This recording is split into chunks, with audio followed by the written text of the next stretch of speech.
Somebody said on a TikTok, why he got a guitar in his hand if he ain't even playing it? And then so you just posted a video of you just reeling it. Maybe use some other words. Reeling it with just reeling the guitar. Grab the KY, get yourself ready. You got some sliding to do. Hanging out with TL and the boys, maybe some critters too. So get your phone and get on the gram. You know where to find the man. Slide into the DMs, girls on your mind. Slide into the DMs, but baby take your time. Slide, slip it on in. Here we go again. DM Monday. Welcome to episode 28 of the DM Monday podcast. How we doing here? Trey Lewis, Mcilwain. What's up? Were you not recording? 38. What did I say? 28? What's up? Welcome to episode 38 of the DM Monday podcast. I am Trey Lewis. We got Mitch Wallace in the house as a co-host. Where's Bonner today? He's not showing up. Yeah, he's not going to be here. Cool. Matt Mcilwain, how you doing over there? It's been a minute. Yep, good. You got some big shoes to fill, Mcilwain. You got to talk today. Yeah, I would like to introduce y'all at this time to our guest, Payton Smith. What up, dog? Yo, what up, man? Man, I was listening to your project today. I was trying to get to it before, so I could spend some time with it. But, dude, it sounds awesome. Thank you, man. I was like, Appreciate dude, this guy, Mitch pulled up next to me. I was like, dude, this guy's really good. Thank you, man. Yeah, freaking awesome, man. So you just put that out, right? I did, yeah. I put it out on, it came out this past Friday. So, I guess what is that, May 19th, I guess? 19th, I guess. 19th. What's your favorite song on it, Mitch? I don't know. You kind of skewed me earlier by saying Miss the Boat, so I probably would go there. Yeah, that's my favorite. I love Miss the Boat, man. That was me and David Lee Murphy, so that was a pretty cool, Mr. Cool, right? You're Mr. right. Dust on the Bottle himself. But no, man, I love that one. There's one on there called What Color's Your Wild. Now, that's the title of the project, but kind of a funny story about that song. That song, I think, was written in like 2015, and I just started coming like to town and writing, and a guy named Casey Bethard and Monty Criswell wrote that, and I was just writing a guy with those two. Yeah, a guy. Yeah, no big deal. Yeah, he'll make it one day. But Monty played me this song called "What Color's Your Wild," and I was like, I'm gonna cut that one day. And I never knew. Like it was always just like I'm gonna cut that one day. And here we are. Shoot, I guess 7-8 years later, and I finally got to cut it. Which had been cut by other artists, I think, before, but it never made the final cut. And it's kind of a weird song. It's a little bit like, it's kind of Pink Floyd-ish, and which I love all that kind of stuff. But David Gilmour, dude. Yeah, dude. Best guitar tone in the world. Best, man. So Hands creepy. down. Yeah. Just like he had like this creepy guitar tone. And we used to, you might not know this, but I'm sober now. I've been sober for 16 years in June. But back in high school, when I was still on the drugs, we used to go to Spencer's and steal posters. We would put them in our pants, and we had those fuzzy posters with Pink Floyd, dude, the black lights, absolutely, and just smoke some brown weed, and just I remember just laying there in the floor listening to the Comfortably Numb guitar solo, and dude. I was like, man, I could get high without even without Did having you say anything. brown weed? Yeah, just some What just is some that? really What bad, is that? just really bad weed. Brown weed. Yeah, just like Brown, Bobby Brown, just not good. Yeah, it's like all smushed up, has seeds and sticks all in it. Just not good. But oh man, love Pink Floyd. Anyways, dude, that's great, man. All that stuff. The first, my dad, he was kind of like, he raised me on a lot of that like classic rock. So like I remember like it was all like Boston and Pink Floyd. And the first record that I remember, like, there was two records. I remember like my mom, she was like all like 90s country. And the first record I remember hearing was the Pure Country soundtrack. Yeah. The Pure Country. So like the movie with George Strait and like, anyways, I don't know like when that came out. It was well before, before I was born, but I remember that album. I remember my dad driving us to football practice and he swung by Walmart and like picked up Hysteria by Def Leppard. And that was like the first album I ever remember hearing. And he was like super like hey, now don't show this to your grandparent because I think it had like the it had like the weird like diamond sign thing, and he was like, don't. They were like, that's devil music, don't play that, in front of your grandparents. Don't tell your grandparents I played you this. Don't tell them I played you pour some sugar on me. Yeah. I was talking to somebody the other day, and they were like, because I mean, I don't know. I feel like now being a part of it, being an artist is not only just putting music out and let music speak for itself, so-called. Yeah. But, it's like we almost have to sell people on like our personalities, what I mean? Like who we are. That's another reason that I have this podcast, because I feel like it, diversifies the kind of content that I put out. But I was talking to somebody the other day. They were like, what about George Strait? Like he didn't write any of his songs. He wasn't like all over social media and shit like that. But I was like, yeah, he was. He had like a movie. You know what I mean? Dude. He was in a movie. Yeah. CMT, like he played what was it? Dusty Black was his like. Yeah, dude. Oh my gosh. Yeah. Yeah, but he had the ponytail too in that movie. Yeah. Oh my gosh, man. George Strait with a ponytail, son. Dude. Yeah. That's where was Carrie in Your Love with Me on that? I think was at so. The end of the movie. There was I Crossed My Heart. Yeah. What was the other one? This Where the Sidewalk Ends. Yeah. So I mean that soundtrack had like some bangers. And that movie on was it. huge, and I remember like years after it came out, they played it on CMT all the time. Yeah. Oh yeah, dude. Yeah. Remember watching movies like on TV? Yeah, you have to And wait the for commercials and Oh, yeah. everything. Yeah. You get about 5 minutes of the movie, or like maybe 6-7 minutes of the Yeah. movie, and then the commercials would come on. You get about Yeah. 5. It'd take you like it might have been like an hour and a half movie, but It's It like would 3 take like hours 3 to watch hours, it because yeah. like TNT or like Oh, I mean yeah. they still play movies on TV, but I'm not watching commercials. You know I don't what even I mean? have TV. I don't even have Yeah. like cable or any of I like have the a networks. YouTube TV. That's how Yeah, Yeah. I have TV. your YouTube TV. Yeah, well, it's all right. You want my login, Payton? Hey, dude, I'll take it, man. Yeah. That shit's expensive these It's days. awesome. It is. It is. So on that, what did I say? The song. What's the name of the song? The project's called What Color's Your Wild? Yeah. But Miss the Boat was Miss when you the on. Oh, I missed the boat. I yeah. like how it does the bridge, then the solo. Mm-hmm. That's cool.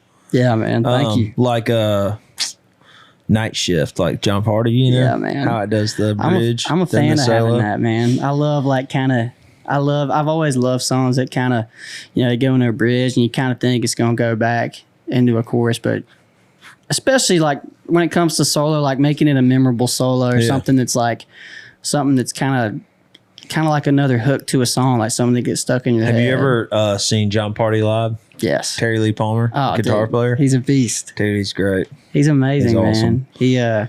He's up there playing that. I want to say it's like a Firebird, like super rock and roll. And yeah, dude. Yeah, he's That's awesome. The mustache. Like I remember seeing him live. Me and Mcilwain actually went to a concert, and Mcilwain was like dancing with this girl. Oh Lord. With this guy. Still Did it? remember Yeah. this. Yeah. And Mcilwain was like so drunk, he was like weirding the Well, girl let's start out. where how the drunk happened. Well, Trey's yeah, like, I mean, let's- I got him drunk. I bought him a quad shot It of was like Fireball a before fireball we shot like this Man. big. even got there. Yeah, like So what? You didn't know this girl before? Like you had just met her that we night? met him. You know how you meet some new friends at the show. Yeah. And anyways, her friend like wasn't as attractive, I guess. That's the nice way to put it. I mean, she was pretty, but like the other girl was way hotter. Yeah. And seemed like more of a fun time. Yeah. So like I just like slid in and started dancing behind her. It was hilarious. Yeah. And Mcilwain was over there just like, you know how it gets. Yeah. But I just remember seeing John Party's band and being like, man, they're awesome. His guitar player's name, because my guitar player at the time, his name was Terry. So it was just like Yeah. a cool moment for me. Yeah, his whole outfit too, man. Like I remember this. I think he was opening up for Dirks, and it was like the first time that I saw Party, and it was like Terry stood out so much because he had the cut off flannel before the cut off flannel. Handlebar mustache. Oh, he had the handle, and then he had like the cowboy hat. It was like super noticeable. Like, And you it's remember really, that. it's like my full circle moment. It's like I went to that show. I was like going through a tough time in my life, and then I moved to Nashville like a year later. And when I first moved here, I would go over to the local a lot and play at Freak Show. Oh, yeah. And one night I played a song I wrote right before I moved here, and it was called Whole Lot of Nothing. He came up to me after, he was there. He came up to me after and was like, man, I really like that song, dude. That's good. And I was like, man, Terry Lee Palmer just told me that he liked my song. Yeah, like, man. You know, that's like that David, you know, getting to write with David Lee Murphy. I mean, how cool is that? Man, I've seen him at Sony like a couple of times, you know what I mean? And it's one of those things, like after, I guess, it's still kind of how I feel sometimes. Like, you know, you end up kind of maybe being, you write with someone like, you know, Casey Beathard or David Lee Murphy and like, you know, heroes. Yeah. And you kind of get closer with them, but then there's still some of those moments sometimes where you look up and you're like, damn, I'm writing with one of my heroes. And they're also like, you know, you get closer with them and they're buds, but still, man, like. Yeah, like I run into Rhett Atkins all the time. Yeah. He's up there. But I never speak to him. You know, I even cut one of his songs on my new record. And I don't ever even talk to him. He's like a quiet guy. Yeah. You know? So I don't even talk to him. But I had this I'm still waiting on my full circle moment with Casey Beathard. So I had one of my best friends that I grew up with passed away from a heroin overdose in like 2012. And his parents started putting on this thing. It's called Tunes for Trip. And they have like this, raise awareness for like Narcan or like whatever. Well, they asked me to open the show. Of course, this was way before Dick Down in Dallas or anything. So I opened the show, but that night it was Bryce Long, Casey Beathard, Tony Arata, and Rebecca Lynn Howard. And I met Bryce that night. Now I've written with Bryce. I've cut several of his songs, but I'm still waiting on my Casey Beathard. The Casey moment, man. But it was cool just to like, cause I'd never really seen like a songwriter's night with like massive writers on it, you know, and now, you know, I know Bryce does that, you know, as a hustle, you know, like he goes and plays those shows every weekend. It's amazing, man. Like Some of those songwriters, like they can just go out, like there's several of them that are like out every weekend as much as artists are, just going and playing, you know, these corporate gigs and like making But it's cool, dude. Like I don't ever think about it, but it's like, you know, just having a publishing deal, it's like you'll be in the building and you'll see your heroes all the time, and it's like, I don't know, when I go back home, people are like, so have you met like anybody cool? And I'm like, actually but you know, like, but you never think about it until somebody asks you that question. You know what I mean? So you moved here, how old were you? So I heard it was like 14 or something. I was about 14 when I first started coming to Nashville, and it was all kind of on, I mean, I wanted to play music since I was like a kid, but it all kind of happened on accident. Came up here on a family vacation. It was between going on a dove hunt in Texas and coming to Nashville on like a family vacation. Yeah. And I don't know. I don't know why we missed the dove trip. I'm glad we did, but we came up here and I ended up playing. Depends on what day you ask you. You know what I mean? Yeah. It was like, you know, I don't know. I wonder how much dove they killed on that trip, you know. Would have loved to have, you know, killed some days. That'd have been a better option. Yeah. We all have our days. We all have our days, right? But I remember I just went down when I was like 14. I just loved playing guitar wherever I went, and had been writing like some songs at that point, and went down in the hotel. How old were you when you got your first guitar? I guess when I got my first guitar, I was 6, and I didn't start learning until I was 9. Okay. And so, I mean, I always wanted to play when I was like a little kid. Like I was like super passionate about it. When you started learning how to play, like what kind of stuff were you like learning? Other than just like once you got down the basic chords, I feel like it took me 6 months to like really get down the switching. I think the first. I mean, I remember learning chords. I think the first song that I ever remember learning was probably, this is kind of funny. The first song I remember learning was Life is a Highway. Hell yeah. And I don't know why that was the first one. So just power chords. Dude, the ba-na-na. I just remember learning that. And I don't know, I guess I was the one that requested. I was like, I want to learn this one to my guitar teacher. Yeah. That was one of the first ones. But I remember the first time that I saw... And he was like, no, here's Wonderwall. Yeah, exactly. He was like, let's stick with Smoke on the Water, you know? Do you still talk to that guitar teacher? Like, do you have any communication at all? So it was... Does he know where you're at? I haven't talked to him probably since I was like 11. I mean... So he has no idea that he created like... A superstar. I don't know. I mean, he what I kind of feel bad because I kind of quit guitar lessons because he would, and you know, shout out my old guitar teacher, you were awesome, but he was like he would you know teach me how to play some of these chords, and then I would realize like I'd figure some of these chords out that were a little bit easier, made like inversions of these chords. And I'd be like, well, I can play it kind of like this too. And he's like, yeah, but that's not quite the right way to play it. And I was like, but it sounds just like, he's like, that's not quite the right way though. Yeah, I had the same experience. I had a guy who was teaching me like 12-bar blues, you know? Oh, yeah. And he would have me play like E, 1, 2, 3, 4, switch to the D, 2, 3, 4. And then he would try to get, and I was just like, after 2 lessons of that, you know, he was like, no, you got to do it like this. And I was like, I remember taking my guitar to this little park, and I was just like, I just want to play chords. Like, I got the rhythm here. Just like, I just want to practice, like, getting the switches down. Getting the switches, absolutely. What was your first guitar? Do you remember the first guitar you had? First guitar I had, well, I was like 13. No, I was like, I was 13. I got an Alvarez for Christmas. Okay. And I was like, oh man, you actually got to like really try to do this. Fuck this. I'm not playing. So I sat and collected dust. And then when I got sober, I was living in the halfway house. I was like, right before I went to rehab, I'd learned like the Wish You Were Here open and lick. Yeah, dude. Oh my gosh. Dude. And that's all I knew. And I was working the smoothie shop, and I took half my paycheck. My grandfather paid for half, and I went to Guitar Center and bought a Epiphone Hummingbird. Yeah, dude. Oh my gosh, it was pretty much on after that. Dude. Yeah, it was. I think, I don't know. Like, I mean, there was always my dad like knew only 3 chords, but like he never like forced me into it. There was a old Keith Urban like show, like when people would do like those DVDs, those live DVDs.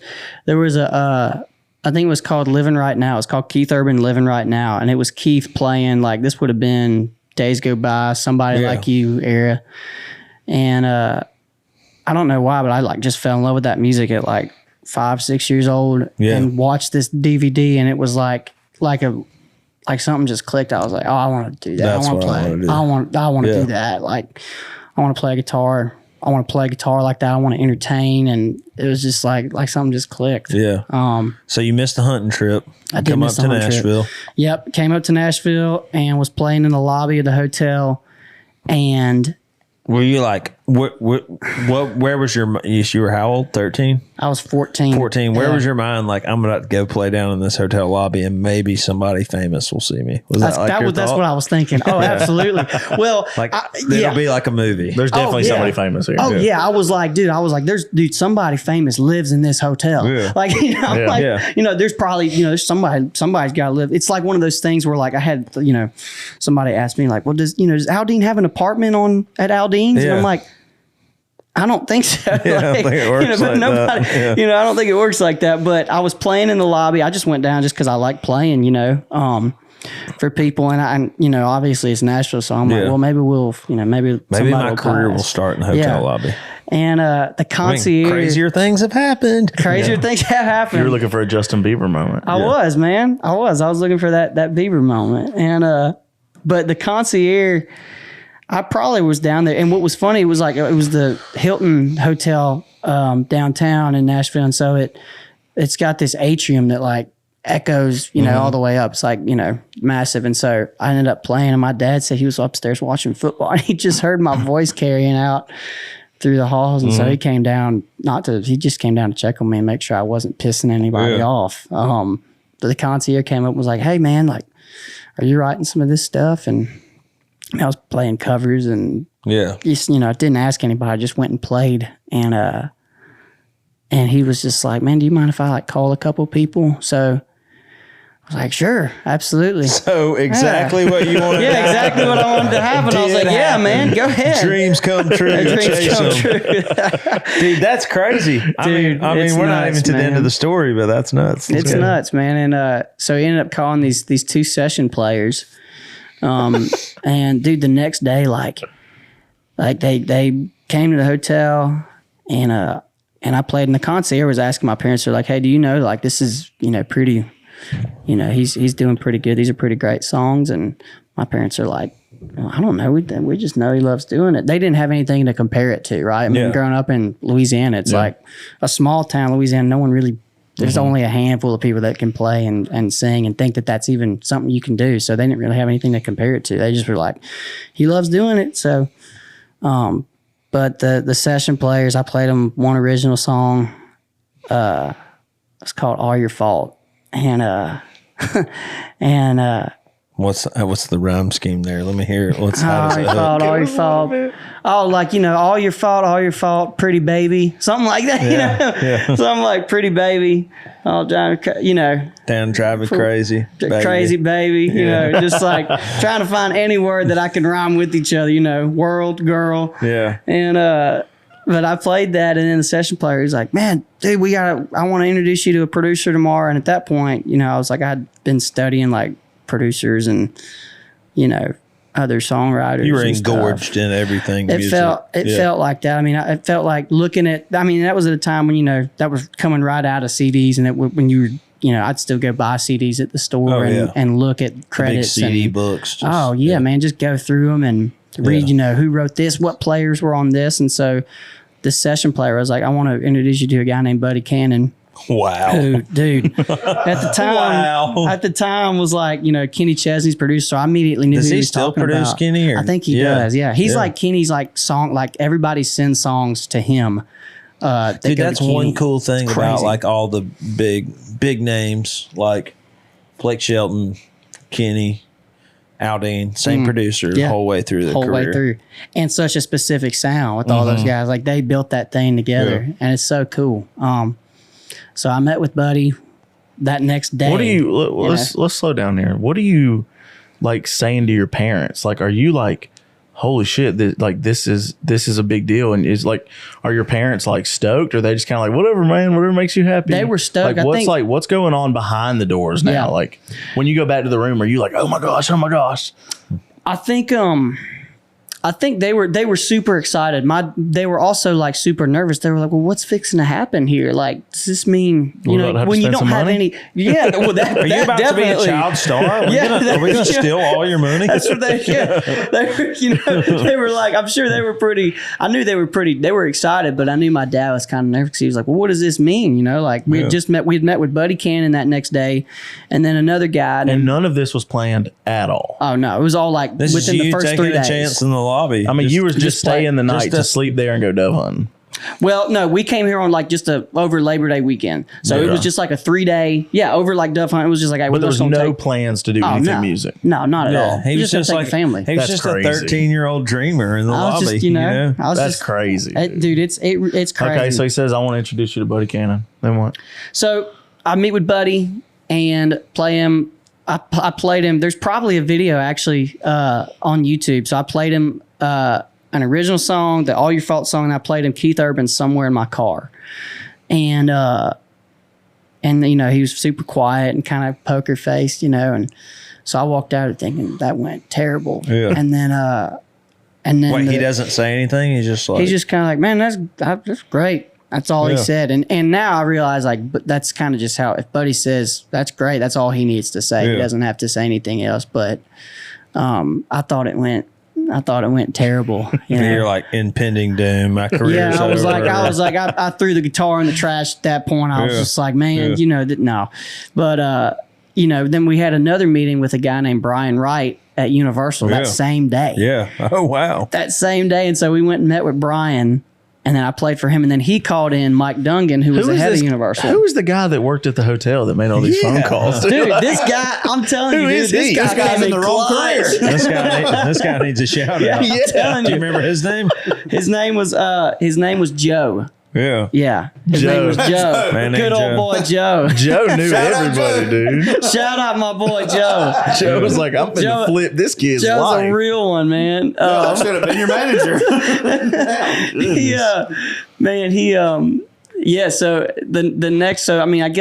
So Brian Wright, who was A&R at Universal, like that was the next meeting, and then he ended up calling in Mike Dungan and Cindy Mabe, and so I ended up playing in front of like the whole team at Universal, and then from there, like left there, and Brian was like super excited, and Mike too, and And then at that point, I think Buddy, the producer, had sent a text to the session player. It was like, hey, don't take him anywhere else until I've had a chance to just like take him under my wing and just kind of teach him about songwriting before anything else. Yeah. And so I think we had one more meeting that day, and then like we left like the next day. Yeah. Like it was like just like, okay, well, and then Buddy reached out to us and was like, hey, if y'all start making trips every month, I'll set up some co-writes. Yeah. And he's like, if I can just teach one thing, it's like, hey, it's just I always want it to come back to just a great song. That's it. Like a great song. And that's such a a term that's like, well, what is a great song? It's just like, well, whatever the people love. Really, it's like that's kind of what I think about. It's like whatever the people love. That means they're connecting with. That means they think it's a great song. Yeah. And but Buddy kind of took me under his wing and started setting me up co-writes. So he was kind of like my first publisher in a way. Yeah. So then we started making trips like every month, like for maybe 3 or 4 days, and then over the course of a year, it turned into like a week in Nashville, and then 2 weeks, and then when I turned 16, we finally made the move here. Did you drop out of high school or what? I was homeschooled at that point. Nice. So it worked out really good. And yeah, we ended up. Did your friends think you were weird or anything like that for like homeschooled or what? Oh yeah, man. Yeah, absolutely. It was like I would still go to. I was started getting homeschooled like a year before I went to Nashville. Yeah. So like 8th, 9th grade. Yeah. But it was kind of like one of those things where like, you show up to middle school and you see everybody and all of a sudden, oh, he's not there anymore. Yeah. And so I probably just like, everybody was probably, wondering like, where did he go? And Yeah. so Did things change when you got back from Nashville that weekend as far as like, maybe like the importance of guitar playing and songwriting now? Like when you got back home, were your parents kind of like, all right, let's get you like the stuff you need, let's set you up a space? Or like did it become more serious at that point in your life? at that point, I mean, I'd already like been buying amps and guitars and saving my money. And so I was starting to really, I'm like before even Nashville, I was like, I'm going to do this, I'm going to make this happen. And at that point, I think coming to Nashville just made me want to write songs more than anything. Yeah. At that point, I was because just once you like, heard Buddy Cannon say it's all about the song, you were like, So before that was maybe guitar, kind of like what was I infatuating think it was you? more like gear driven. gear driven. Like I was like buying, and still was after Nashville, but at that point it became much more about like, okay, I'm gonna like make it a goal to write 4 or 5 songs just by myself when I'm not in Nashville at home, just so I can just keep going. And it I don't know, songwriting at that point really became like my number one Focus. Were you putting any of this on the internet at the time? Were you like, was this maybe like MySpace or early Facebook time? Early Instagram times, early Instagram and Facebook. I remember I didn't even have an Instagram, and my parents were the one that were like, "Hey, you should get on this thing called Instagram." And you started posting some music. I started posting a little bit of music, and it wasn't. I mean, I think I maybe posted like 1 or 2 songs I'd written, but the rest of it was all covers. Yeah. And, but yeah, it was pretty crazy, man. So Let's do a segment. Which one you want to do first? I want to do Guess That Song, powered by Turtle Box. Turtle Box is a speaker we got from them. It's an outdoor speaker. Floats, waterproof. You can throw it around. It's loud. dude. You can dip it in the water. You can link it to another Turtle Box, and Turtle it's like Box. stereo. Can't you do up to like 8 that's of those? great, Yeah, dude. dude, it can do like full surround sound with them. They're sick. Oh, that's awesome. So what we're gonna do? Trey's gonna play just a few seconds, maybe like 2-3 seconds of a song. Yeah. Cool. And you have to guess what song it is. So you might want to take your headphones off a little. I picked some good ones. All right, you ready? I'm ready. We're gonna stump you. Let's do it. I mean, if you get this one. All right. You'll have to turn up a little louder next time. I can hardly hear it. Clutterbilly. Yeah, Keith Urban. Let's go, dude. Well, there's the other one. There's roller coaster too. Coaster, The instrumental. Yeah, the instrumental Keith Urban. You're a real Keith Urban fan. Take that from me. All right. Are you gonna mic that up? Do we need that? I'm just gonna. I got a gang up. All right, you ready? Yeah, let's do it.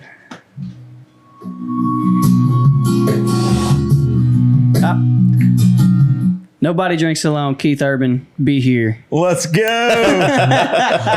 Yeah. Oh, That's nuts. all right. This is a little bit different. All right.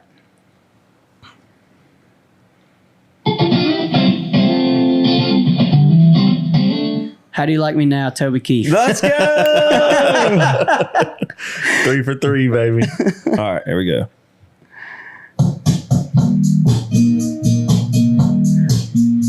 Holding my own, Eric Church. Let's go.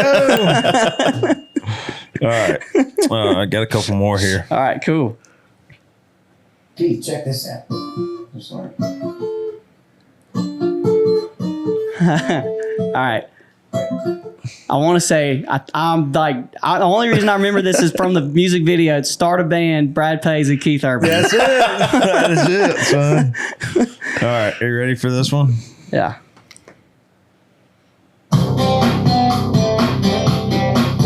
That's all you get. Hang on. Well, I want to say it's one of my. I want to say it's one of mine, but it is. 2019. That's the one I was stumped on too. Here we go.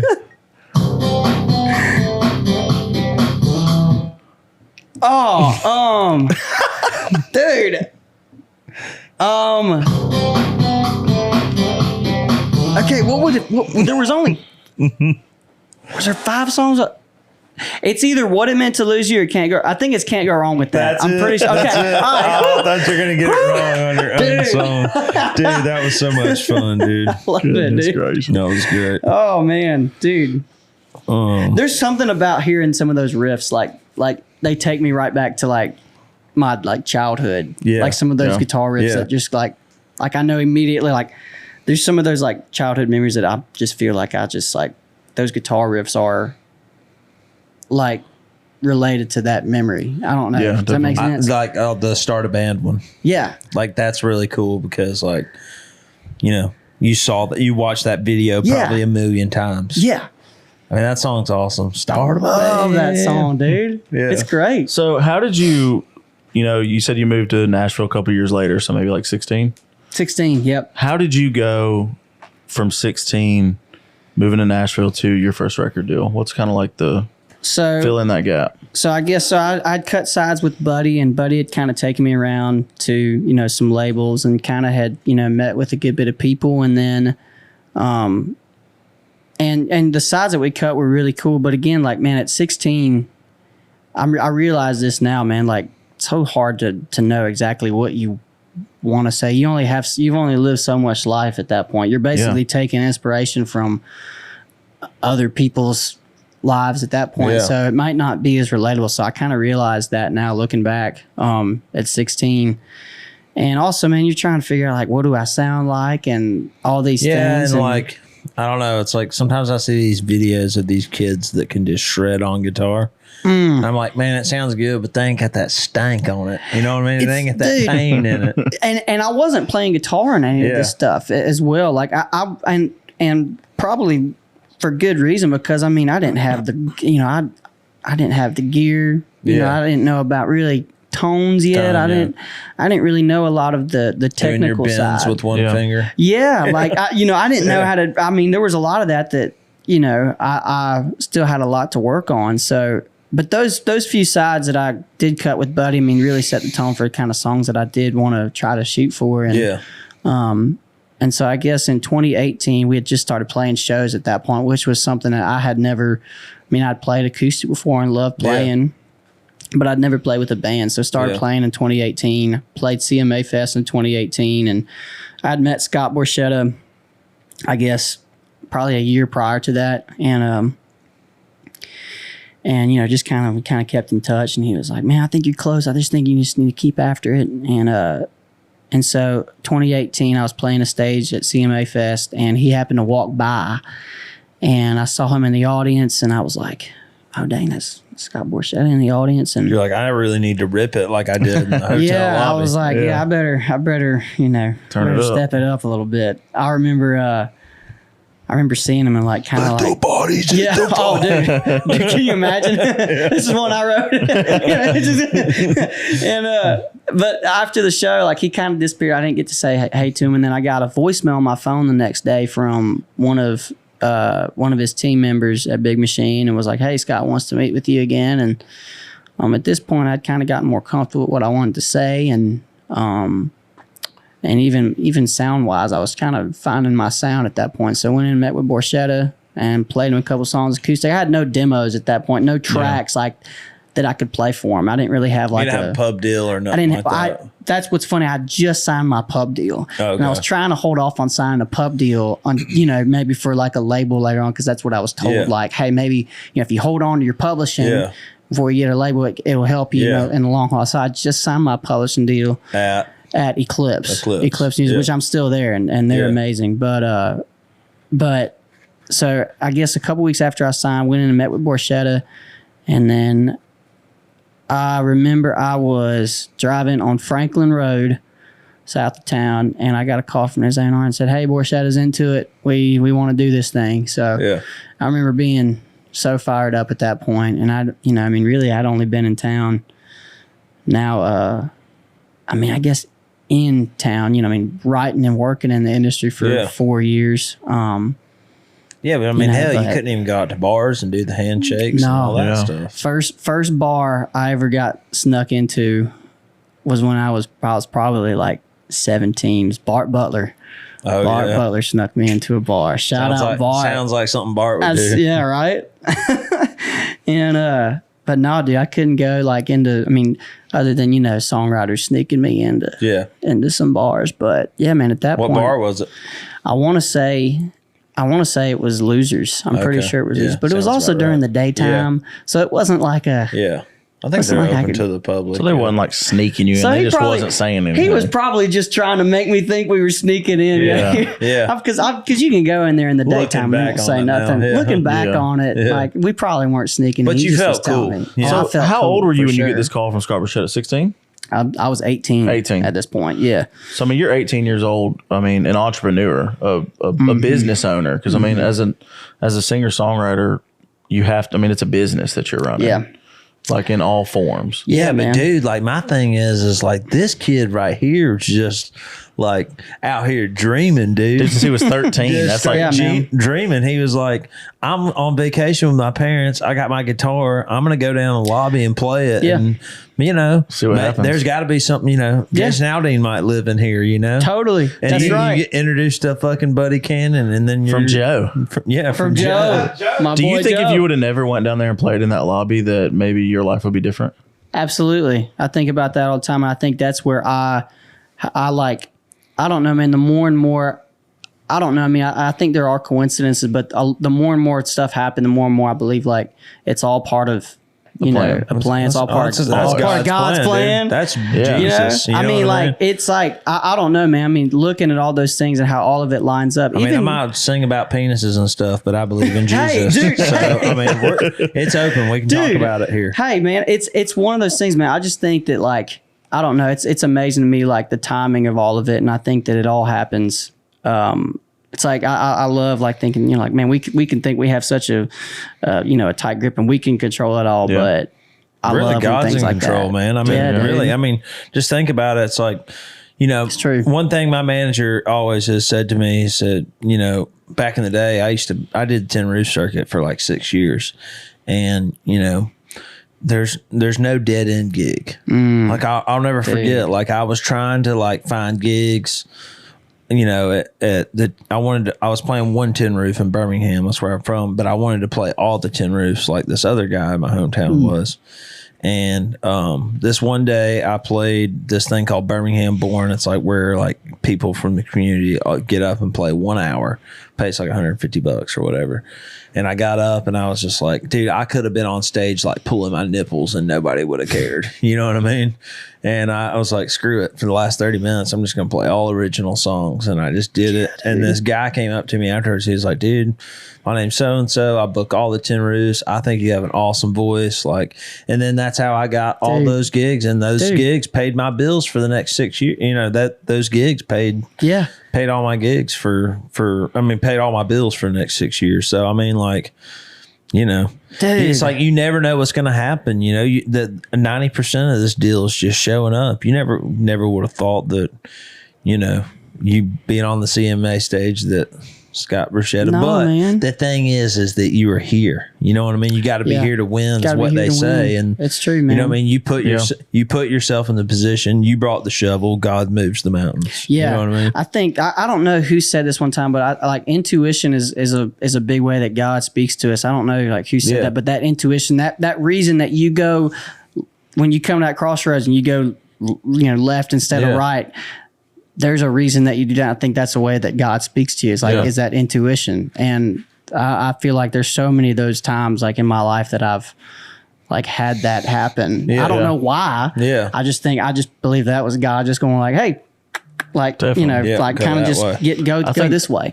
It's always awesome to like look back on that stuff too, and kind of like take For a moment sure, to dude. like take it in and be like, man, at the time I had no idea what I was doing or why I made that decision. But now, like looking backwards, the path is so clear. Yeah. And it was so obvious that like he had a plan to get me to where I am. For sure. And it definitely helps you walk forward a lot more confident. And Absolutely, and for man. me, like I don't know if y'all are like this, but when things happen and turn out way better than I ever imagined in my head, I'm like, now why was I so hard on myself? Yeah. Why couldn't I just enjoy that moment of not being where I wanted to be and know that he had me all along? You know what I mean? Dude. Like that's the real thing about the real this thing. deal. You It's know? so true, man.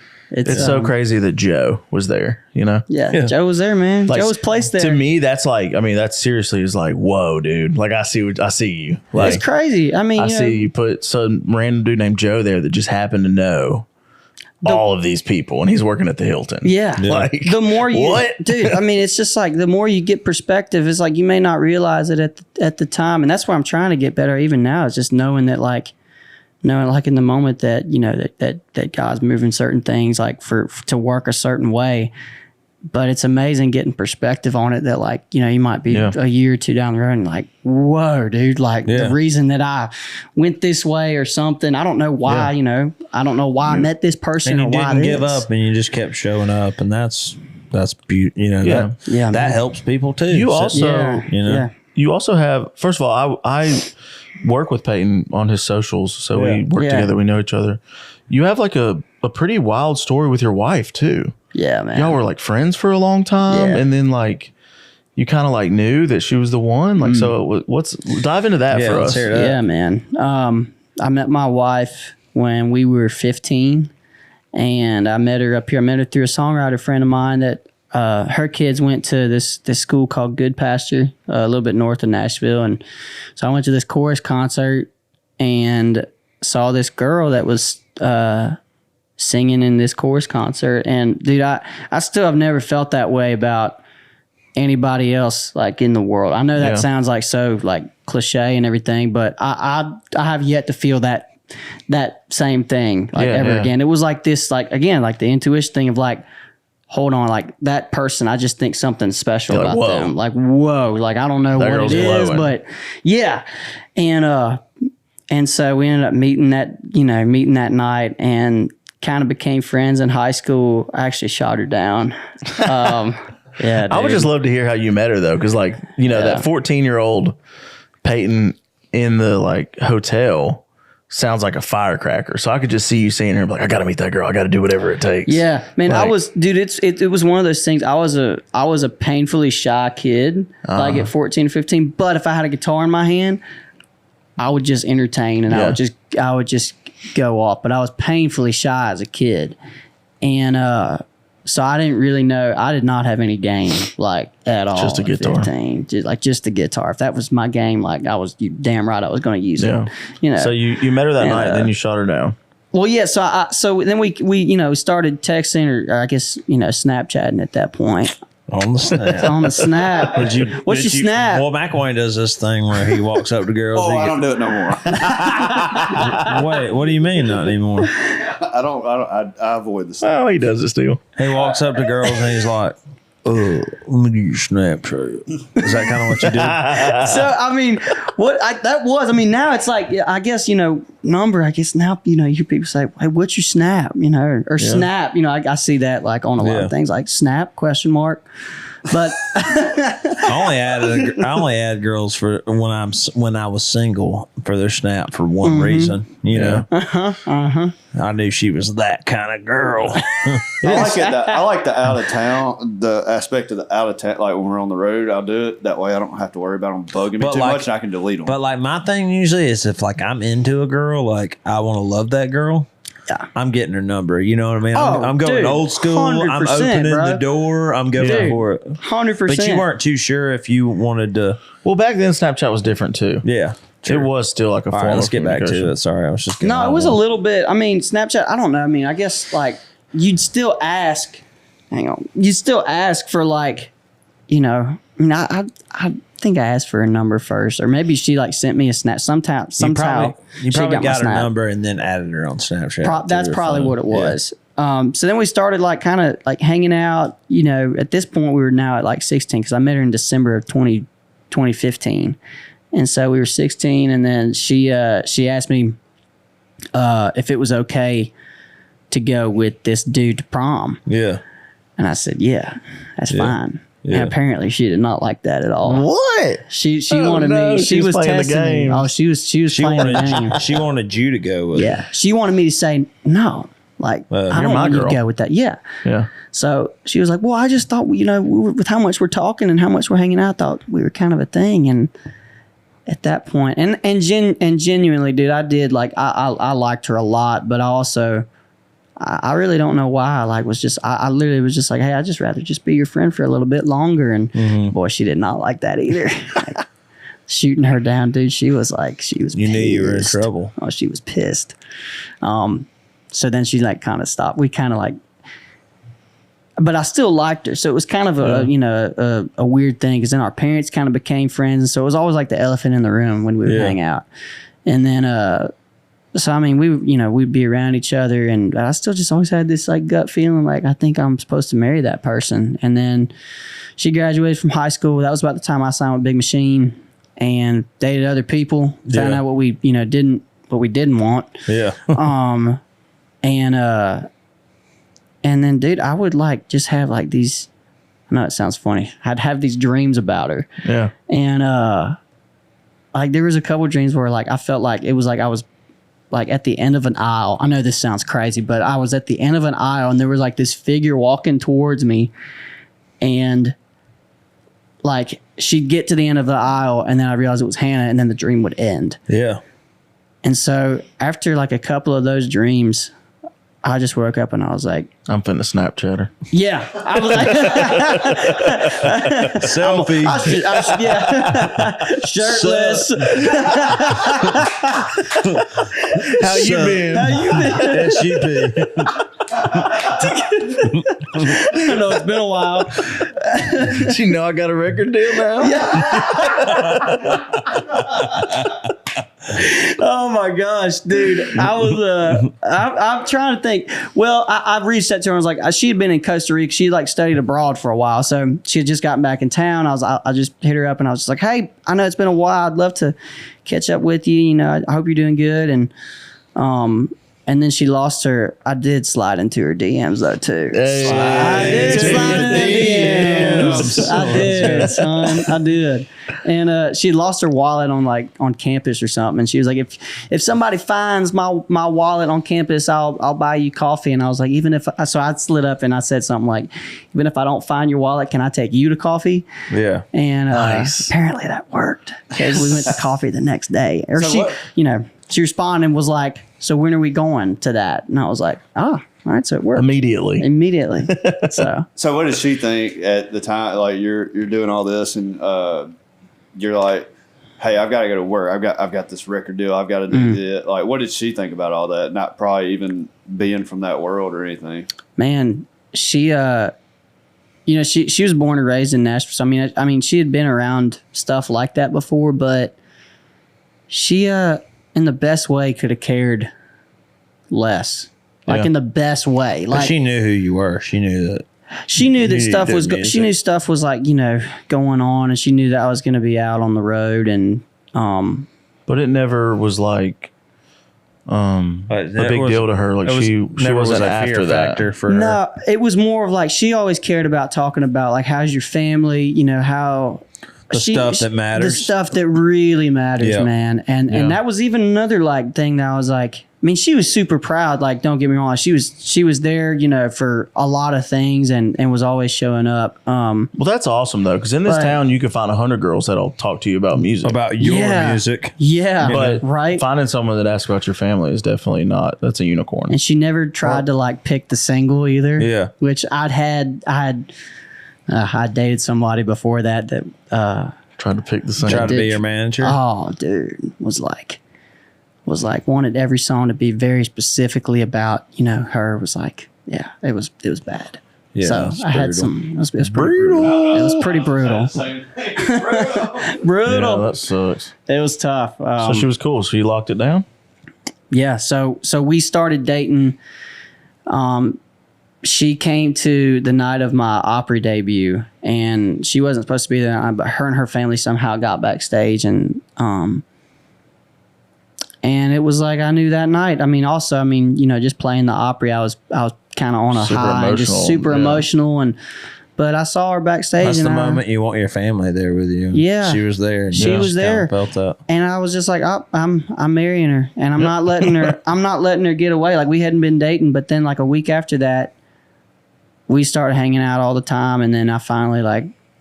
I don't know if I don't even think I asked her. I'm trying to think. Like, did I? I don't even think I asked her. I think we just. So we're dating we now, went right? into it. I think I just grabbed her hand and was like, "Hey, we're doing this," you know. I don't. Yeah, I mean, but we started dating like the week that the world like shut down. Like we were out on. It's like March 2020. We were out on the road and we got sent home. Yeah. And it was that week. So, and then. About a year and a half later, proposed to her on the Opry stage, and I was like, "That's where I want to propose to her." Let's go. And so special, man. What happened at Big Machine? Because you're not there anymore. Not there anymore. So we had some music come out in 2019. Just started getting out on the road, and then found out we were going to be on the Chris Young tour in 2020, and had a single that we were kind of. You know, looked like it was going to end up being the radio single. It was starting to get some streams and really starting to kind of build some buzz, and so all of it felt like, man, it's all kind of going. You know, we're finally going to get out on the road. That's all I cared. I just wanted to get out on the road and play. Like at that point, I was just like, all I want to do is play music out on the road. And then the second week, I guess, of March, Big Machine flew me home off of radio tour.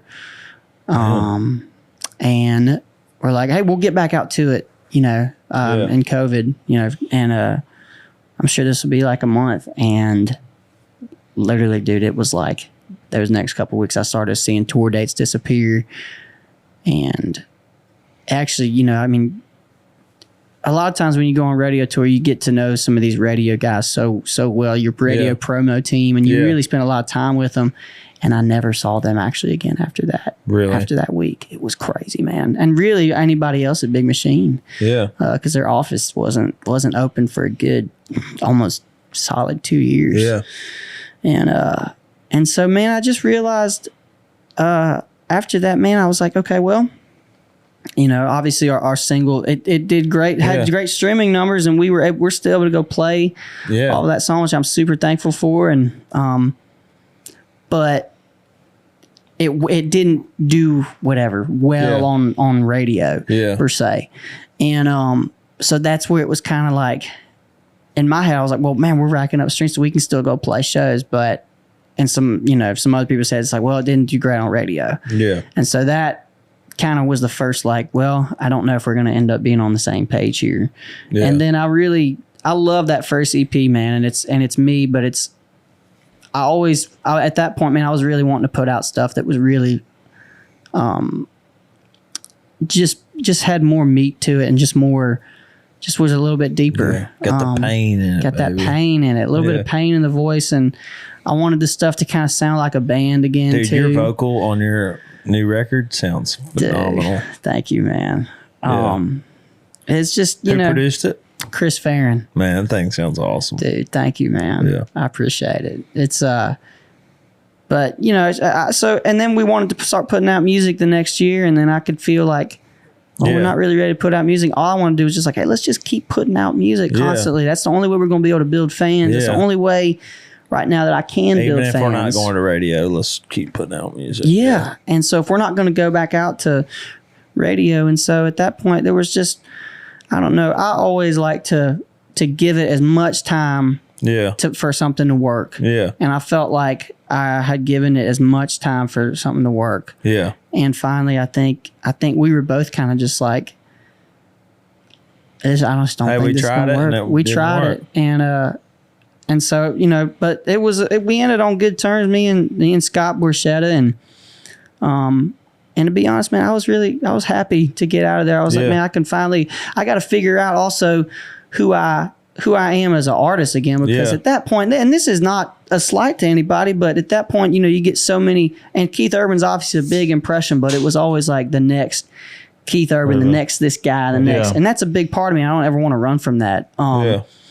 But when that kind of happened, you at 19 or 20, you take all that in and you're just like, well, you start getting labeled and start forgetting who you are. Yeah, and you start forgetting like, well, is that me or so when I got off, and it's like that radio thing.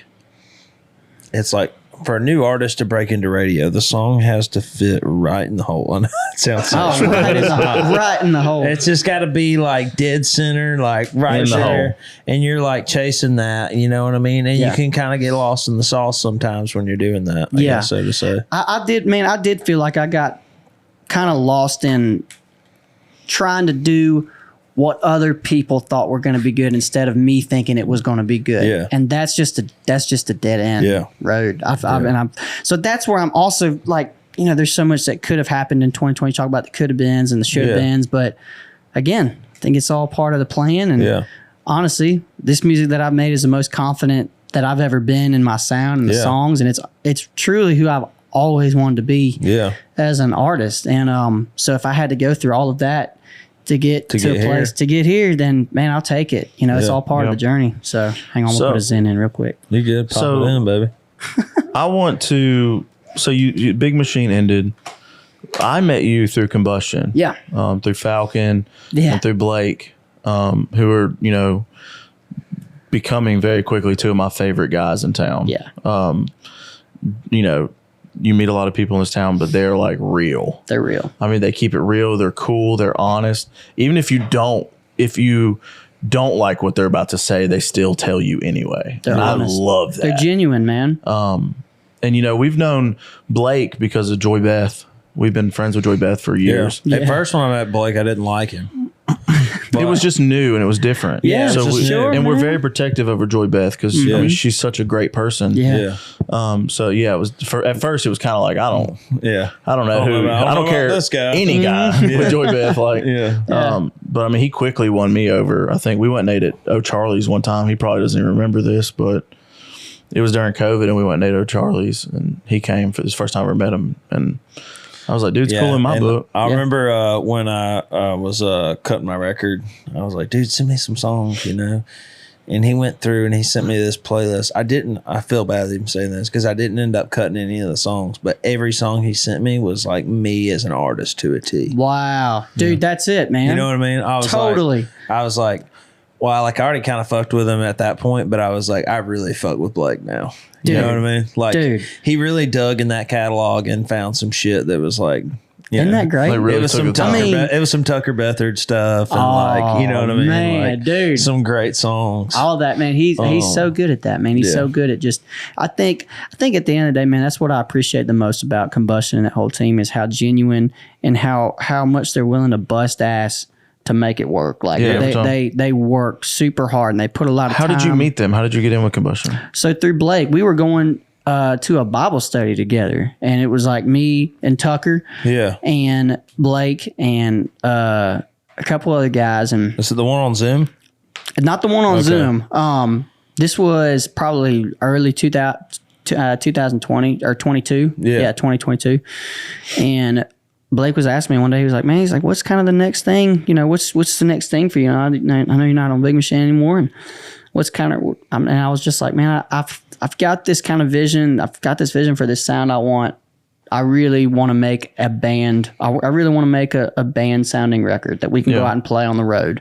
Yeah. And he was like, man, I think I might have somebody that you'd really love working with. And it happened to be Chris Farron, who runs Combustion as well. Yeah. And so met with Chris, I guess in June of 2022, and Falcon and Keithan and Blake. And dude, Keithan too. I love Keithan. Dude, it's just one of those things where like when you just know something's just a good fit. Yeah. And they kind of had the same vision of wanting to do it a little bit different than everybody else. I think everybody there like takes the time to listen to the artist. Absolutely. A lot of people in this town don't listen to the artist. They see the artist and they tell the artist, but they never take a moment to just listen. And I feel like everyone there does that. They do. And I also love Keithan too. Keithan always has a smile on his face when I walk in. Keithan's one of the happy dude. He's always happy, and I love people like that. I don't know, man. It just felt right. And then once Chris and I started kind of hanging out more and more, it was just like he knew exactly what kind of record I wanted to make. And once we got in the studio, it just felt like he just felt it all kind of start coming together. And that's great. And so I love those guys, man. I mean, we're in fact, I mean, we just put out this project, but we're going back in and cutting like 4 or 5 more. I love it. And just working on the next batch, you know. I have a segment I want to do now since we're talking about combustion and songwriting. Okay. My segment is a new segment we've never done. All right. I got to look up what we're calling it again. Verse and a chorus. We're calling it a verse. I figured we could end on that. I want to do it now so we can speak on it later. All right, cool. So a verse and a chorus. I'm going to grab you a guitar. I want you to play a verse and a chorus of a song that's unreleased. Yeah. A song in your phone that you love. Got you. You don't care what it's going to do on the radio. I don't care about any of that. I want one that you love. Got you. That's unreleased in your phone. Got you. You know, that's perfect. You know what it's going to be yet? You already know? You're not even going to look at your phone? Like you already have one in your mind? Oh, yeah. I think so. I think. We'll see. This is newer, but I mean, this one, it's one of, I mean. He's been practicing it. Yeah, I've been actually, dude, we wrote this like 2 weeks ago. So I've never played it before. Who'd you write with? Brett Tyler and Austin Goodlow. Oh, yeah. And it was a title that I've had in my phone for a long time. I've tried to write it by myself, but it's a title called Off His Rocker. I've always loved that saying, and I was like, how can we like twist that title? And anyway, so I've never played it before. Do we need to adjust that mic, Mcilwain, or are we good on there? Yeah, is it like... You should be good right Maybe like somewhere in there. now. Give me a little test. Yeah, we should be good.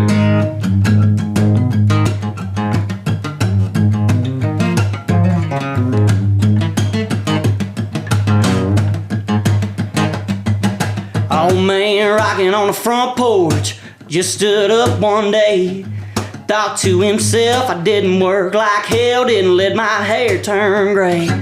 Just to sit around like my daddy did, watching bullfrogs eat the flies. Slowing it down from here on out just kinda makes me wanna die. Rumor was he hopped in the truck, cashed a 401 and went north. That Cypress wind been the only thing rocking that chair back and forth. Well, they say he's off his rocker, his train come off the track. Oh, but me, I think he had a soul revival sitting there on his ass. And he left town chasing a good time, trying to find that fountain of youth. If that means he's off his rocker, well, buddy, one day I wanna be off my rocker too. Hell yeah.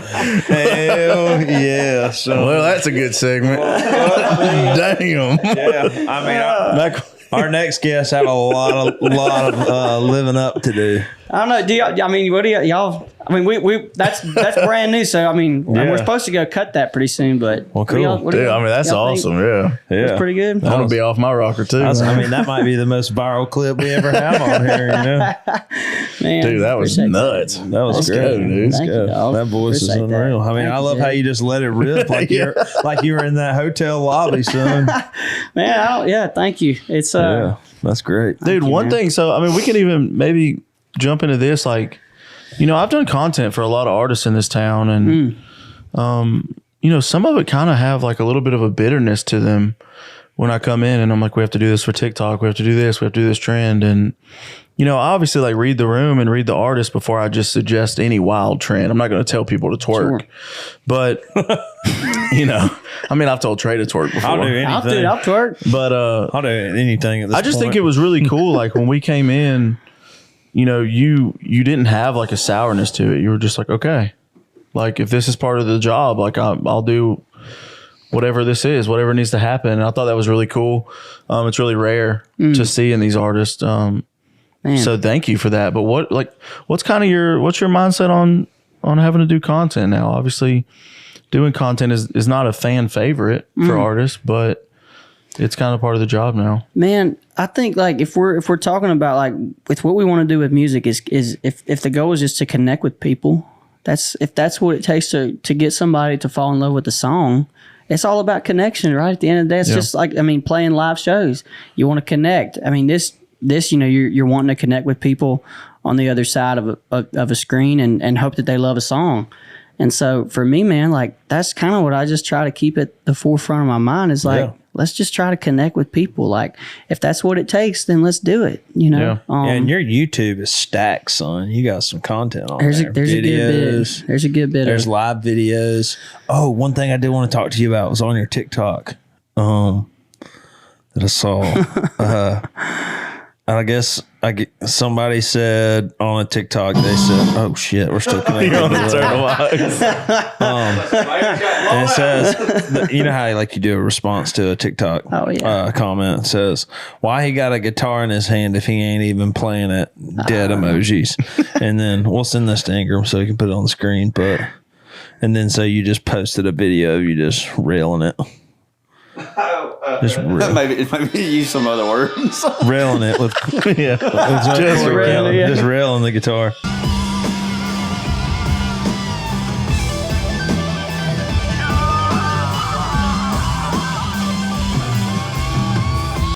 And the guy responds, "Oh, my bad." I didn't want to be an ass, but I was like, You're like, "Haha, you're all good, bro." And then I just commented on there 1 hour ago, "Got him."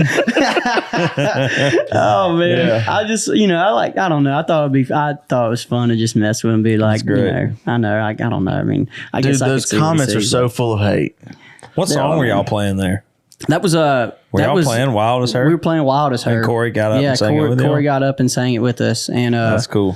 Yeah, he even let me extend the solo a little bit. So. Yeah, is that weird playing somebody else's song like that was like a big song? It's a lot more. I felt pretty nervous. That was probably the most nervous I was for a song that night because you want to do that song justice, and you want the artist that sings it to feel comfortable. Yeah, man. And so that was pretty nerve wracking. Hey man, we're gonna do your song tonight, but I extended the solo, so just want to let you know that I didn't fuck it up, but you might not like it, but I am gonna shred. This is my show. Dude, it wasn't like too long of a song. I think it was like a couple, a few bars of like extending the solo. It would have been funny though to have like turned it into like a 6-minute song. Great. Make it like a long song. He's on stage, he can't do anything. Like he doesn't even. He's like at this point doesn't know what to do with his hands. But he finally just starts going like convulsing, like going to I don't know what to do with my hands, so I'm just gonna rock out like I'm in a widespread show. Like all the verses, all the choruses are done. It's at the end of the song, and it's just Dave Matthews it out. Yeah. Dave, bro. That's great, man. Oh my I'm gonna god! turn around, and look at my drummer. What are we doing here? Yeah. That's great, dude. That would have been awesome. Oh my gosh. I feel like that sometimes. Like if we add a new song to the set list and like I haven't like quite worked out like everything I'm gonna do, I'm like at some points I'm like, oh, I don't know what to do here. Trey used to just turn around and look at me, take a hit of his vape, and he'd go, Oh, you were not excited about Beanboozled, Wait. the jelly bean game. Oh, we don't have Oh, to do no. that. Oh, we're doing Well, I'm it. never excited about it. We're But yeah, doing let's do it. All right, It's let's happening. do it. I Let's haven't do played it. this in like a long time, but wait, how does this work again? You What is spin it? that top, Spin it. and it'll tell you what to pick out of the All right, out of the so jar. I got dead fish or banana smoothie. Oh my god, this thing smells even worse now. We're about to do one. When's the last time we did a podcast? I don't even remember. About to do one of Dude, no, we don't need no more. When that one runs out, we're done. It's your turn. Hell, y'all gonna walk in here one day. I'm gonna. I think this is dead So what do fish. you do? You There's just gonna be like three Spin of that these. spin. What'd you land on? Tutti Frutti or Stinky Socks? Now just open the jar. Now open the jar. No, it opens on the side. Wait, where's it open? Oh, on the side. Right Yeah, there. just Okay. big lid. And then find the one that's the same color as what you landed on. Hey, at least since I he spun that, it's priceless. Tutti Frutti. Tutti Frutti. Or dirty What'd you say the way you spun it? Well, since he spun it, his face has been like, I got peach. Well, I'm hoping or that like bar. the zen in my mouth, like oh, I put paper towels under the table. Yeah, we already. need can those.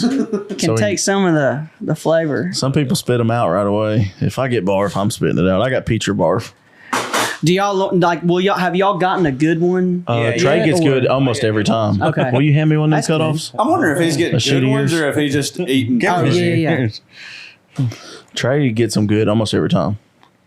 All right, on 3. 1, 2, 3. You'll know in about 3 chews. That's bad. I He got, got Tutti Frutti. I got peach. I got Tutti Frutti. Oh, let's go, dude. I like this game. Oh, Mcilwain didn't do one. Oh, Mcilwain. Come on, Mcilwain. He was trying to Here, be pass it quiet. to me. He was trying to be quiet. Yeah, pass it to me. That'd be a little easier. Mine was good. That wasn't bad. Damn, I hate doing this. Trey, what did you have? I had a dead fish. Can you still taste it? That. Yeah, you are. What is it? I'm not doing liver and onions. Yeah, you are. It might be come coconut or on. Dude, I've something. done that. Mcilwain. Mcilwain. You should be used to it now. No. Oh, there's no more of them. I'm just kidding. Damn. Come on, Mcilwain. There's only 3 of them left. That's fine. Take one. That's fine. We've had so many bad ones. They got to all be good now. Well, if we could find a way to rig that thing where it landed on liver and onions every time Every Bonner time. spun it, that would be awesome. Bonner won't do it no more. Yeah. He already don't want to do it. Pop that thing.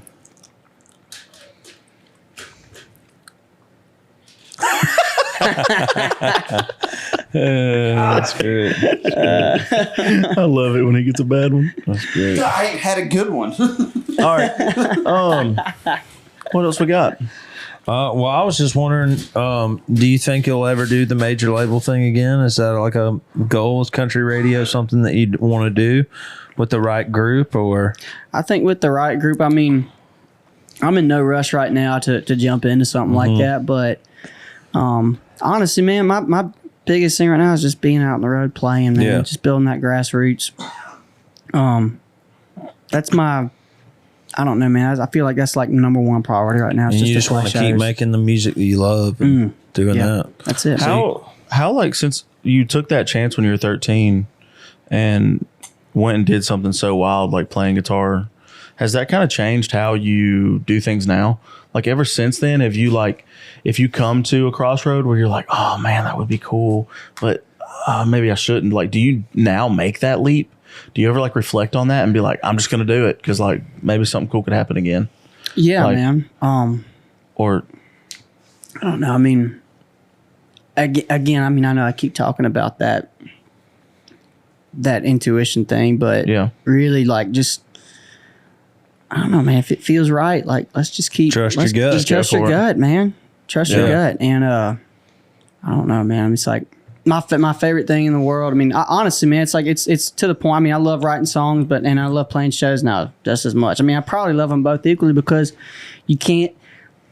It's almost like one of those things. Is like can't have one without the other in a way. You know, like even with outside songs, like I love like in my free time listening to outside songs. Dude, that's like, my favorite thing to do. It's the best, man. Like, I mean, if I'm not writing and someone's sending me like. Someone sent me like 4 songs like before I got here today, and like I cannot wait to jump back in the truck and listen to drive home to and your listen house. and listen to these outside songs because you never know like that was another thing too. You cut some outside songs on your record. Is it an EP or record that you just put out? I call them records. I would say it's a record. Yeah, I guess they call it a project. Yeah, but I don't know. But that's okay. So this project you just put out, I noticed there were some unreleased songs on there. I mean, I'm the best song wins kind of guy. 100%, man. I mean, that was something that Buddy Cannon like stressed me. He was like, "Hey, man, whether you're on it or someone else is on it, if it speaks to you in a way, then and I don't mean to like sound egotistical, but I feel like I love writing songs, and I mean, but I'm not a universal toolbox. I'm good at doing 1 or 2 things and writing songs, but like I feel like as artists in this day and age, if we're cutting outside songs, we're restoring Nashville to what it was made for. You know what I mean? I feel the same feel way. that way. I feel the same way, man. I mean, it's like giving back into the economy, like the songwriting economy, like because if you're not cutting them, if nobody's cutting them, then they lose that job's gone. I'm not going to remember. Can't wait till we let robots write our songs. Have you seen that? The AI. Are we getting into that? Dude, it's pretty crazy. No, I can't remember. I'm not going to remember who I was on. It was on Cameron Marlowe's last record, but he cut a song. He cut an outside song. I'm not going to remember who, but it was like 2 or 3 new guys that were like new to town. That had written it, and he cut that song without his name being on it, and that fires me up because that might have been their first big cut. Changed everything for them. Changed everything for them. I know which one he's talking about. Was it the song that Maxwell and Liam Stolley wrote? Oh yeah. Oh gosh, yes. Walking out on us. Oh yeah. I'm running out of patience. Yeah. You're running out now. Running out on you. Yeah. Dude. Yes, I'm running out on you. Yeah, Maxwell, Dawson, and Liam Stolley. And Liam Stolley got a publishing deal. Maxwell produced all my music up until this last project. But they wrote that song like a while back, but him and Cameron go like way back. They've been friends since he moved here. I love cutting. I'm pretty sure songs. Liam got a publishing deal though recently. Might have been because of that. Yeah, for sure. Which would be awesome. I don't know if he had it before or not, but Maxwell got his. But the other part, Dawson didn't have one, and yeah. So that's cool, man. It's awesome, man. But I'm with you, dude. Like there is part of me that like when we do cut an outside song that almost feels like, all right, like we're doing something that like in a world where it's all about like, and obviously like we love writing our own songs. I love telling that, but and you need those, but when you hear an outside song that just like rocks you to your core and just going like, I mean, who's the king of country music? George Strait. How many songs did he write? Right. Not any until later on in his career when his son got into it. Yeah. And I mean, yeah, dude. I love listening to outside songs. What is one thing you would go back and tell 14-year-old Payton? Do you ever write letters to yourself? I do. I've never done that. I go back and I look at a lot of pictures of when I was 14 or 15. Yeah. And I look at that wide-eyed. I had that wide-eyed crazy dreamer. Just didn't care. Look, that did not care. He was happy for every part of the process, and I think that's what I would keep telling him is, hey, enjoy every part of that high and that low, because it'll get you where you are now, and just enjoy every part of the journey, and still like have that wide-eyed look. That's what I'm learning. I'm trying to get better at now too, is like, those things like that first write with maybe a big writer, you know, Just go for it. Just Rip go it. for it, Don't even yeah. care what they think I about don't even you. care, man. Whoa. Gosh, man, that's a good. I mean, it would take me a second to answer that because I think there's so many things I tell them, but I think I just tell them, hey, like, Yeah. it'll be okay. Don't lose that. Yeah. It'll be okay too. Like, you know, What I got if- another. Before, I'm sorry, Mitch. No, you're fine.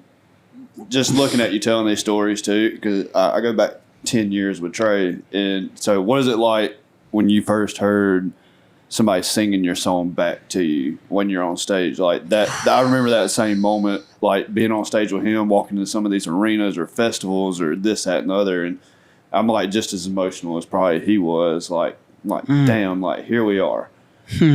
man, we were out this past weekend, and there was a bunch of people in this audience that were singing "Miss the Boat," and really, you know, I mean, the fact that you connected with someone in that song, I think that's what gets me so emotional about it, is that song made an imprint on their life, made a memory out of. Like that song will be a part of them. That song will always be a part of them. The fact they went back and kept listening to it, and knew the words, you're forever in a way connected to that person. Yeah, like a piece of you. Like a piece of me is like with that person. You got to You're share a connected. piece of you. You could, and that's what's so cool, man, about like those audiences. You could be so, you could believe in completely different things, but at that moment you connect through a song. Yeah. And that's like so powerful. It's like that dude. Jamie Johnson song. That's why I write songs. Oh, yeah. dude. Yeah. So another tough question. If somebody's watching this right now at home and let's say they're new to town or, you know, and they're a songwriter that is just trying to do this and they're like, man, I love Payton's stuff. I think he's great. I would love to write with him. What advice do you have for them? Like, what would you say? Like, if someone wanted to write with you, how could they reach out to you? What would be the best way of going about that? What would like you tell a new songwriter to town trying to get to write with someone that they want to write with? I know this is a hard question to answer. That's why I'm asking. I think spending so much of that time figuring out what's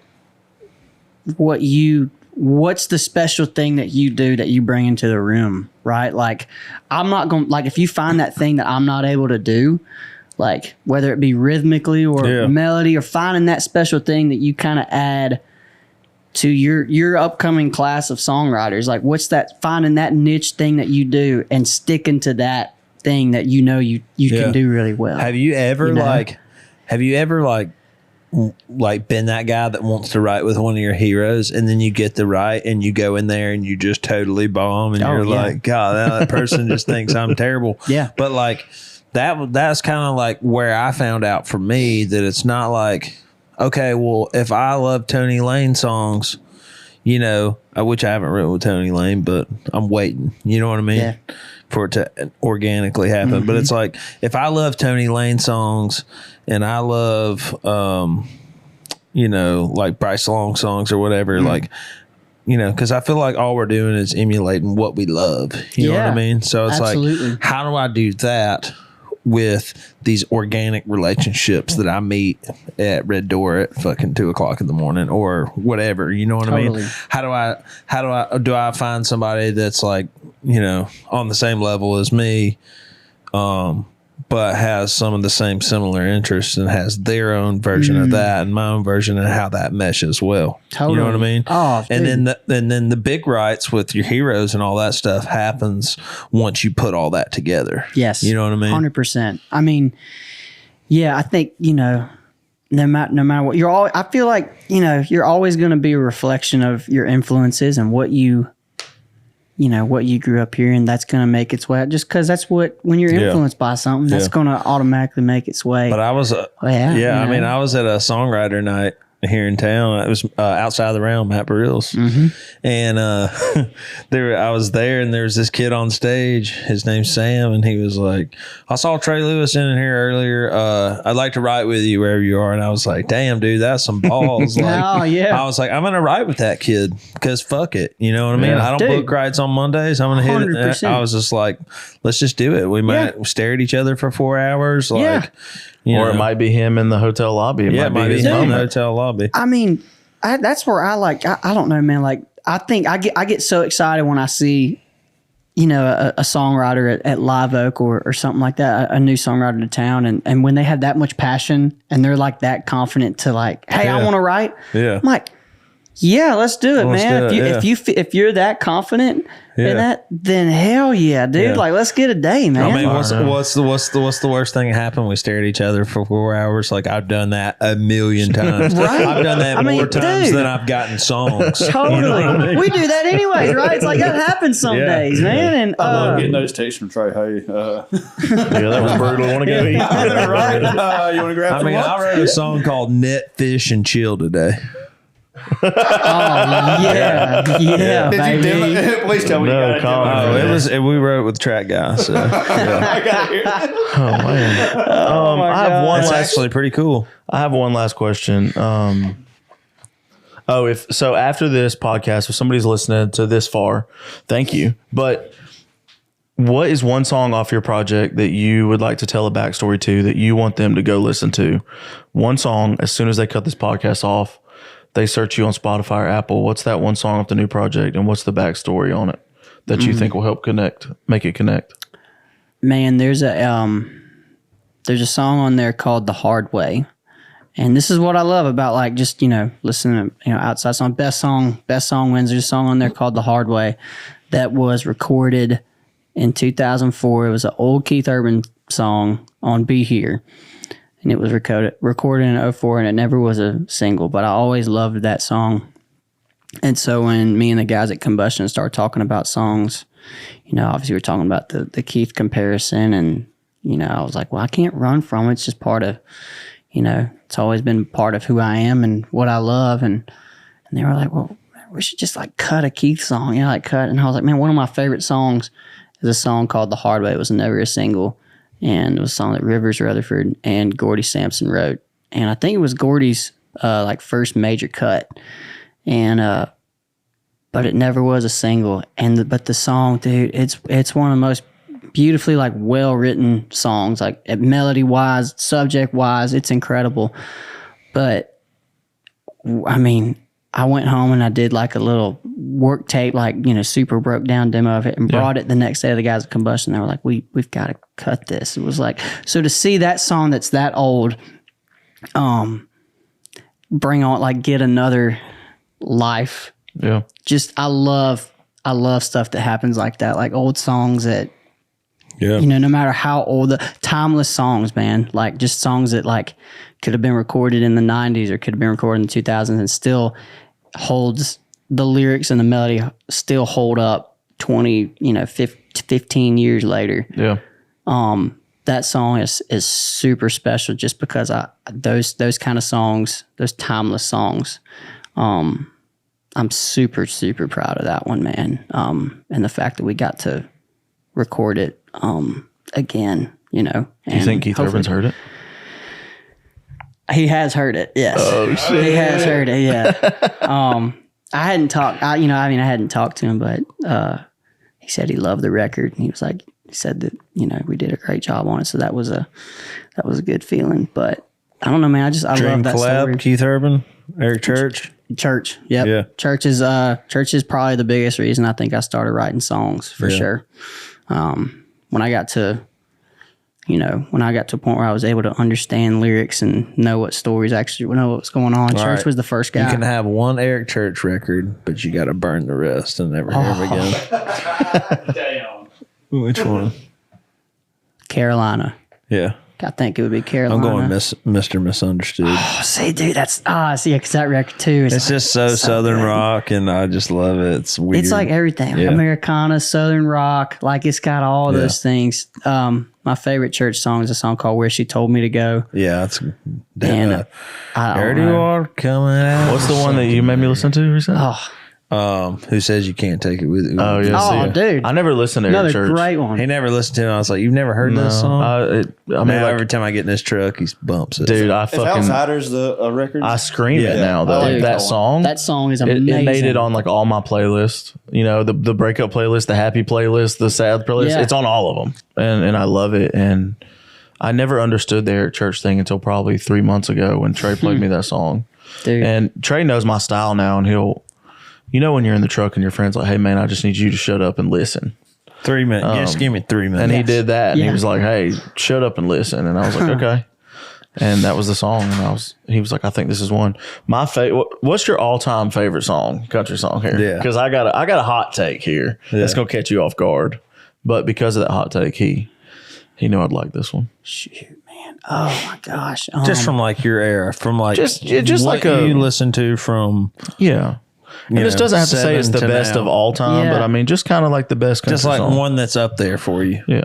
Dude, I think Anything But Mine, the Chesney song, is one of the coolest songs ever, It's a dude. good one. I mean, that song like brings me back to my. I mean, also like you listen to that song, like I don't know. I mean, if, that like, song's better than Freebird. I'm just gonna say it, I mean, yeah, hey, was a you good know, one. hey, I mean, hands down. it's I don't know, man. The way the way that song paints a picture, I it's can like, feel the sting of summer on my skin. I mean, that's pretty good. dude, like It's that good, song. dude. I don't know that In the song gives midst me of the chills. music, I tell her I love her. We both laugh because we know it isn't true. Ooh, dude. I mean, see, just reading it That's out, like, just like, come on. shit fires me up, dude. Whew.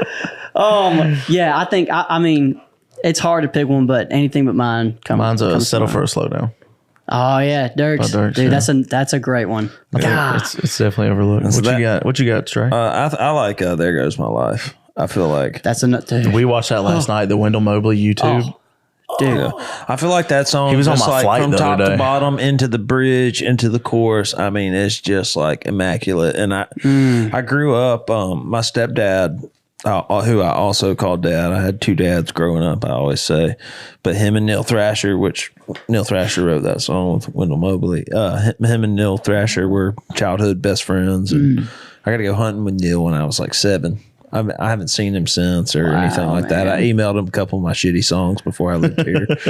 So I think it kind of burnt that bridge. But I sent him the video to Dick down in Dallas. I was like, I just want to let you know that like I still take songwriting very seriously, but this is going on in my life right now. Dude, that's cool. But I mean, I've written with some of his co-writers, but I haven't ran into him yet. But Dude. I'm still waiting on that moment. But I love that song, dude. I feel amazing. like that song is just like so good. top to bottom. But You I know- mean, really, when it's all said and done, Run by George Strait. Yeah. That's Oh, my Run number is. 2. Oh, dude. I mean, That's my number 2. that's amazing. You know, it's funny you bring There Goes My Life. I was just talking about that. I was I think it was today I was talking about it, but it was either today or yesterday. But like the feeling, like I remember the first time I heard that song, and that's what's amazing to me about production and even the way that you cut a vocal. Like when I was probably like 6 or 7 the first time I heard that song, and had no clue what it was talking about, but Yeah. I felt the weight of Yeah. that song Yeah. and how heavy that subject was, even though I didn't know what it was talking about. I completely agree. Live Like You Were Dying did that to me. Right. The lyric that I got in that song, I remember hearing that song, but the first time I ever like heard it was like, if you ain't got a suitcase, get a box or an old brown paper sack. Yeah. And I remember just seeing like that old brown paper sack, like being like all worn up. Oh, you worn down. visualize it. Oh, yeah, visualize it. And that's what And makes I this remember song where amazing. I was when I heard that Yep. song. I had a fucking bicycle. Totally. And I had a CD player that I put in my pocket with headphones Yeah. Oh yeah, on dude. my bike listening to that song. You couldn't pedal too hard or the CD would skip. Yeah. Yeah, exactly. Yeah. Those little handheld CDs. Yeah. Oh yeah, dude. Yeah. We had them in wrestling practice. We'd be running around doing conditioning around the circuit. You have to hold it like straight up. So you're running Yeah. because if it turned at all, it was skipping. Yeah. Oh man. Yeah. That's Yeah. great. Good stuff, dude. That's Well, awesome. dude, I think this has been a great podcast. Dude. Yeah, I've had a blast. 10 Thank out of y'all, 10. man. Thank y'all for Appreciate having you for me. coming. At your social medias or what? Payton Smith Music. I think Instagram is, Payton Smith Music, and then I think the rest is all Payton Smith Music Cool. as well. Y'all So, be sure to go follow him. Go stream his new record. And what's next? next, man. More music, touring. We're back. Cutting some more songs and looking for songs right now, and then touring, man. We're trying to hit the road as much as we possibly can right now. Cool. Go So, to his. You got a website? I do. Everybody's got a website. Everybody these got a days. website. Yeah. Go to his website. Go see him on tour. He's awesome. Maybe one of these days we'll get us a show together or something, or Hell end yeah. up same festival or something. That's right. All right, dude. Well, appreciate it, man. Thank y'all for watching episode 38 of the DM Monday podcast. Please rate and subscribe, and check us out on YouTube. Don't forget that we are on YouTube. Full video. You can see my ugly face and mine and Mitch's. Let us know in the comments if you like the segments. I was excited about those. Yeah. Those turned out cool. Yeah. Go to iTunes or wherever you listen to leave a review. Love y'all. Peace out. I was looking for, baby, even though I didn't know it at the time. Kinda wish you wouldn't have kept me waiting. Now I got you for the rest of my life. Worth the wait and all the heartache. Girl, your love ain't a minute too soon. The answer to the prayers that I prayed. It was always you.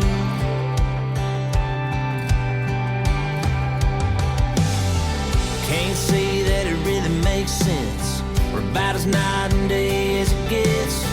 Like a missing piece, we just fit like your hand and mine does too. It was always you I was looking for, baby.